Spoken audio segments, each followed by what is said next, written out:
Good afternoon. It's good to be with you this way and keep in touch. And it's hard to believe, but it's August, isn't it? And we are all wondering, when is it that we are going to return to gathering inside worship and things the way they used to be? Um, we're watching how things are unfolding every day just because of our own well being, but especially for the church. We are looking to address the issues that surround all of the COVID virus and continue to be the living vessels of Jesus Christ in the way of Christ. We seek to do good, to do no harm, and to be in charity and love with our neighbors. Minimizing our risk is the goal for our gatherings. We have several websites that we use to reference and look at, and they have a color level risk. Basically, you go from green to yellow to orange to red. Currently, as of yesterday, Coweta County is at the orange level, which means that we are at a fairly high level of being exposed to COVID virus. A Georgia Tech website also indicates that in Coweta County, and this is sort of a breakdown as to getting some perspective, that in an event of 25 people, there is a 41% chance that one person in that gathering will be carrying the COVID virus. At 50 people, the chance rises to 65% that one person will be carrying the virus. Until we reach the yellow level and risks are lower, we will refrain from worship inside the sanctuary or the worship center.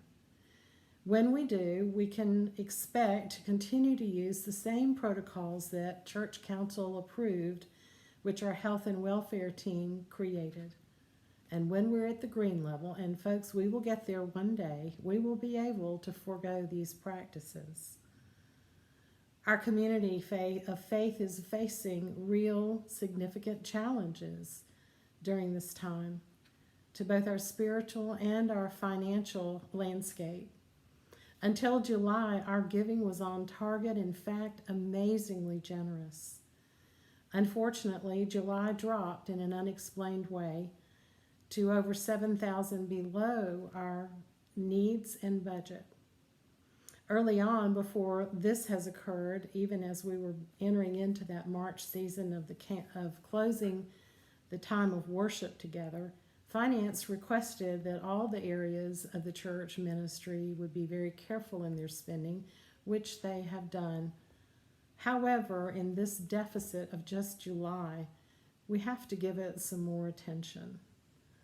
I want you to know that the finance and trustees are in the process of renewing our loan that was taken out for the Child Care Center and the Youth House. And the bank will be looking at our income and expenses and other aspects of the church business. Knowing this, I prayerfully ask you to consider where you are in your giving. If you have not been giving, would you start? Just start somewhere. That's how we started as a young family. We began to make steps in faith in our giving and growing in that. If you have been coming when you giving when you come to worship, and now that you're not attending, you've stopped giving, I ask you to consider to continue to do that, because the ministries of your church are continuing on. Nothing has stopped there. And finally, I want to say to those of you who've continued to faithfully give through this time, and especially those of you who give regularly, we thank you. This is a hard time, but ultimately what you give is what will allow Coke's Chapel to continue to be in the strength of ministry that it currently is. If your heart tells you to give a one-time gift to address the shortfall, or if you wish to give towards the pay down of the loan debt, please do so, or just start giving. But we thank you for whatever it is that you do, and we also acknowledge that it is God's good pleasure to receive from us, and it's a part of our discipleship and a reflection of trusting in God. So that all plays together in our discipleship life. If you have any questions, I hope that you'll reach out to me, or you can contact Vivian Snyder. You may call me for her phone number if you don't have it. So the big question continues to burn for all of us: when will we worship inside? I can't say for now. I wish I could. But be assured that we are daily watching the risks and that we are planning for that time, and we will be prepared when the risk declines to that yellow level. We're doing what we can, minimizing the risk by doing outdoor worship with weather permitting. We are meeting over in the pavilion. Video sermons will continue to be sent out every Sunday morning. And just to let you know, last week our mission camp served over 100 children, with a junior camp, age 1 to 4, being done on site at Coates Chapel Child Care. Weekly Bible study by Zoom started today, and it was wonderful. If you're interested, please reach out to me. And more ministries will continue to flourish and bloom, and perhaps we pray new ones as we learn to adapt and serve Christ during this time. I want to leave you with a thought that we need you, and that I believe you need us too, for we have a beautiful, sweet, loving community together. We need your heartfelt prayers and giving, and you receive our heartfelt prayers too.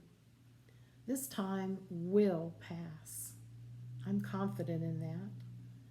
And I pray that we will be found faithful and true to our calling as disciples in every facet, whether we give or serve or witness or pray. However we come to do that, to glorify God, learning to tell the stories of Christ in our lives, may we all live and bring the light of Christ to the world. God bless you. I look forward to seeing you as you are able. And if there's something in some way that we can serve you, please reach out and let me know by phone or email. Have a wonderful week, and I'll see you on Sunday. God bless.